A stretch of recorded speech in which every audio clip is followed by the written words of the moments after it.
Dear students, welcome back on this channel Ajit mathematics. आप लोगों के लिए मैं कुछ MCQ के प्रश्न लेकर के उपस्थित हुआ हूं जो कि आपकी आगामी सभी परीक्षाओं के लिए बड़ी ही उपयोगी सिद्ध होगी। ये जो भी प्रश्न है वो बोर्ड मॉडल प्रश्न है, लगभग NCERT बेस पर ही आधारित है और ये बोर्ड एग्जाम के लिए या किसी भी एग्जाम के लिए जहां पर मैथमेटिक्स की ज़रूरत है, मैथमेटिक्स से क्वेश्चंस आते हैं, उन जगहों पर इनकी अति आवश्यकता आपको महसूस होगी। तो आइए आज हम सीखते हैं इन प्रश्नों को कैसे हल करेंगे। एक एक करके इन प्रश्नों को देखते हैं। Question number 1, HCF of 26 and 91। 26 और 91 का HCF क्या होता है? अब यहाँ सेलेक्ट करना है 15, 13, 19 और 11, यानी 26 और 91 का HCF क्या होगा, इसमें से चुनना है। तो ये HCF क्या होता है? हाईएस्ट कॉमन फैक्टर वो संख्या होती है जो कि दी गई संख्या को डिवाइड कर दे, विभाजित कर दे। तो 15 से ये 26 नहीं कटेगा, 15 से 91 भी नहीं कटेगा, विभाजित नहीं होगा, तो इसलिए 15 नहीं होगा। 13 से 26 2 टाइम्स और 13 से 91 7 टाइम्स, यानी 13 से ये दोनों संख्याएं कटने वाली हैं। तो अभी 13 को तो हम रखेंगे कि 13 आंसर होगा। 19 से देखते हैं, 19 से 26 नहीं कटेगा और 11 से भी 26 नहीं कटेगा, यानी हमारा विकल्प 13 होगा। ये सही आंसर है 13। The product of rational and irrational number is, यहां पर समझना है rational number, irrational number. Rational number और इरेशनल नंबर अर्थात परिमेय संख्या और अपरिमेय संख्या, इनका जो प्रोडक्ट है, गुणनफल है, मल्टीप्लिकेशन, ये क्या होगा? रेशनल होगा कि इरेशनल होगा कि दोनों होगा या कोई नहीं होगा? रेशनल होगा कि इरेशनल होगा? यानी जैसे सपोज दैट मान लीजिए कि 5 इज रेशनल नंबर, 5 परिमेय संख्या है, एंड √3 अपरिमेय संख्या है, रेशनल नंबर है, तो इन दोनों का जो मल्टीप्लिकेशन होगा वो 5√3 होगा। और ये 5√3 जहां पर इस तरह की संख्या होती है, नंबर आता है, वो इरेशनल नंबर के अंतर्गत लिया जाता है। तो इसमें सही विकल्प irrational number. Next question, for some integer p, कुछ पूर्णांक p के लिए, एवरी इवन इंटीजर, सम पूर्णांक, एवरी इवन प्रत्येक सम पूर्णांक इज ऑफ द फॉर्म। तो इवन इंटीजर, इवन नंबर का जो प्रॉपर्टी है उसमें हम जानते हैं कि प्रत्येक एवरी इवन नंबर में 2 एक मल्टीपल जरूर होता है, 2 जरूर होता है, उसका एक फैक्टर 2 जरूर होगा, यानी जो भी इवन नंबर होगा वो 2 से डिवाइड होगा। तो यहां पर 2 से डिवाइड करने पर 1 रिमाइंडर होता है, शेष होता है। ये संख्या होगी जिसका एक फैक्टर 2 है। इसमें 2 नहीं है, इसमें 2 नहीं है, तो इसका विकल्प होगा 2p। ठीक इसी तरह का ये प्रश्न है इवरी इवन, और यहां पर है इवरी ऑड। सम की जगह पर हो गया विषम। तो विषम संख्या या विषम पूर्णांक जो होता है, सम संख्या में इवन नंबर में 1 ऐड करने पर होता है। तो 2p + 1 इसका ये विकल्प होगा। तो इस तरह से हम बिना बनाए, इसको कोई हल करने का कोई विशेष औचित्य नहीं है, केवल देखना है और सेलेक्ट करना है। तो इसके आगे का प्रश्न देखते हैं। द लीस्ट नंबर, सबसे छोटी संख्या, least number that is divisible by all the numbers from 1 to 5, वह सबसे छोटी संख्या जो कि डिविजिबल है, विभाजित है, किससे? 1 to 5। 1 to 5 कितने नंबर आते हैं? 1 2 3 4 5, इनसे विभाजित हो, बोथ इंक्लूसिव, दोनों भी उसमें शामिल हैं। तो वह छोटी से छोटी संख्या कौन है जो इन सब से डिवाइड हो सकती? तो 5 3 से नहीं होगा, 2 से नहीं होगा, 60 2 3 4 5 इनसे होगा, 2 से भी कटेगा, 3 से कटेगा, 4 से कटेगा, 5 से कटेगा। 20 है, ये 3 से नहीं कटेगा, और 100 भी 3 से नहीं कटेगा, इसलिए ये रिजल्ट, इसका जो उत्तर है, आंसर है, वो 60 होगा। दूसरा मेथड कि इसका एलसीएम आप फाइंड कर लीजिए, 1 2 3 4 5 का एलसीएम फाइंड कीजिए और that is answer. The sum of rational and irrational number, rational number परिमेय संख्या, इरेशनल नंबर अपरिमेय संख्या, इनका सम क्या होगा, चाहे इसका सम हो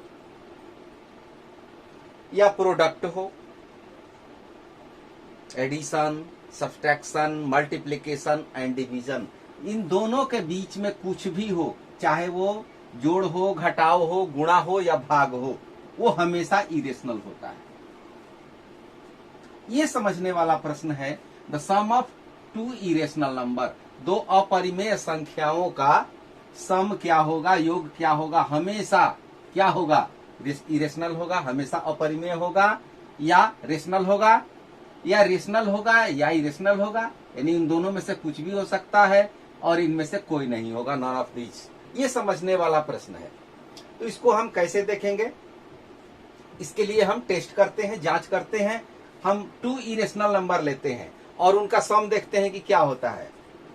सपोज दैट 5√3 प्लस 2√3, ये दोनों इरेशनल नंबर है, ये दोनों अपरिमेय संख्याएं हैं, तो इनका सम क्या होगा, 5 and 2 7√3, ये इरेशनल हुआ, तो ये विकल्प सही है। फिर देखते हैं, अनदर एग्जाम्पल लेते हैं, 5 + √3, ये इरेशनल नंबर है, क्योंकि रेशनल और इरेशनल का जो सम होता है, यहां पर जो प्रश्न हमने बताया उसके अनुसार ये इरेशनल होगा, और इसका सब्सट्रैक्शन भी होता है, वो इरेशनल ही होता है। तो 5 + √3 और 5 - √3, ये भी इरेशनल है, ये भी इरेशनल है, और इन दोनों को यदि हम जोड़ते हैं, ऐड करते हैं, तो क्या होगा, ये √3 कैंसिल हो जाएगा और ये 10, तो इस परिस्थिति में रेशनल हुआ। तो टू इरेशनल नंबर का जो सम होता है वो कभी रेशनल भी हो सकता है, कभी इरेशनल भी हो सकता है, that is C is right answer. Which number is divisible by 11, 11 से इसमें से कौन सी संख्या डिविजिबल है उसकी जांच करनी है।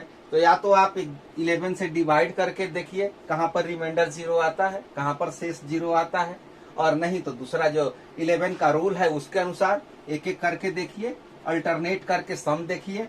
यहाँ पर 1 और 1 का सम 2, और 5 6 का 11, 1 1 का 2 और 5 6 का 11, 2 और 11 का डिफरेंस 9, 11 से डिवाइड नहीं होगा। यहाँ पर 1 और 5 का सम 6, 4 और 2 का सम 6, ये दोनों का सम अल्टरनेट करके इक्वल है, ये रिजल्ट होगा, ये आंसर होगा। यहाँ भी जांच कर लेते हैं, 1 + 1 2 और 1 + 0 1, ये भी इक्वल नहीं है, नहीं होगा। 1 + 2 3, 1 + 1 2, ये भी नहीं होगा, यानी बी इज राइट आंसर।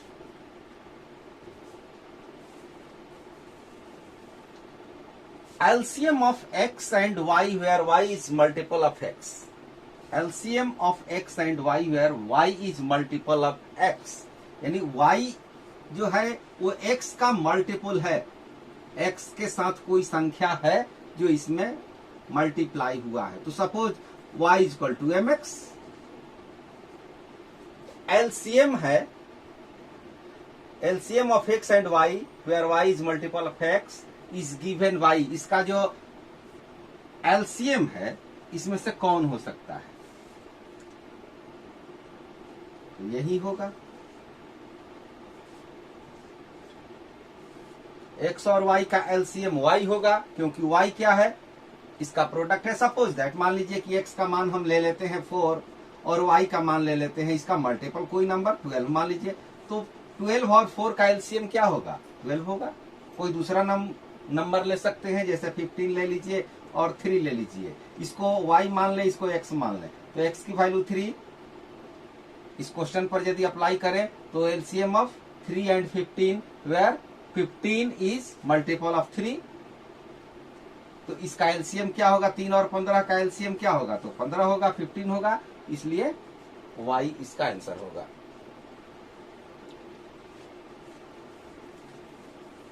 अब आते हैं इस प्रश्न पर। इफ HCF ऑफ 16y, 16 और y का HCF 8 है और 16y का LCM 48 है, तो y की वैल्यू क्या होगी? तो यहाँ पर 2 नंबर दिया हुआ है, 16 एंड y, ये LCM और ये LCM और ये HCF। तो इसके अनुसार जो रूल है कि 2 नंबर्स, प्रोडक्ट ऑफ 2 नंबर्स, जैसे suppose that A and B are 2 numbers, तो product of 2 numbers is equal to product of HCF and LCM। A की वैल्यू 16, B की वैल्यू y, HCF हुआ 8 और L 48। यहां पर यदि हम इसको कैंसिल करें तो 3 टाइम्स 3 बार में कटेगा 24। इसी तरह से क्वेश्चंस को सॉल्व करना है। मैं इसी तरह से आगे और भी आपके लिए MCQ प्रश्न लेकर के आऊंगा नेक्स्ट वीडियो में। यदि आपने चैनल को सब्सक्राइब न किया हो तो अवश्य कर लें और बेल आइकन का बटन दबाना न भूलें, ताकि आने वाले क्लास का, आने वाले नेक्स्ट वीडियो का नोटिफिकेशन आप सबसे पहले पा सके। जैसा कि आप जानते हैं, ये जो पीरियड चल रहा है, घर में बंद रह करके पढ़ाई करने वाली, कब तक ऐसा रहेगा कुछ कहा नहीं जा सकता है। तो घर में रह करके ही पढ़ाई करनी है और ऑब्जेक्टिव टाइप क्वेश्चंस इसको अपना बेस बनाना है, क्योंकि 50% कमांड इसका होना चाहिए। 100 क्वेश्चंस में 50 ऑब्जेक्टिव टाइप क्वेश्चंस आपको सॉल्व करने पड़ते हैं। तो इसके लिए आपका अधिक से अधिक ऑब्जेक्टिव टाइप क्वेश्चंस का अभ्यास होना चाहिए। कहां से प्रश्न आएंगे ये नहीं कहा जा सकता है, लेकिन बेस वही रहेगा, आपका NCERT बुक ही बेस रहेगा, उसी में से प्रश्न आपको सिलेक्ट करने हैं। तो देखते रहिए, आगे वाले क्लास में, आने वाले क्लास में भी आपको इसी तरह के क्वेश्चंस मिलते रहेंगे। हर एक्सरसाइज से आपको मैं प्रयास करूंगा प्रश्न उपलब्ध कराने का। Thank you, all the best.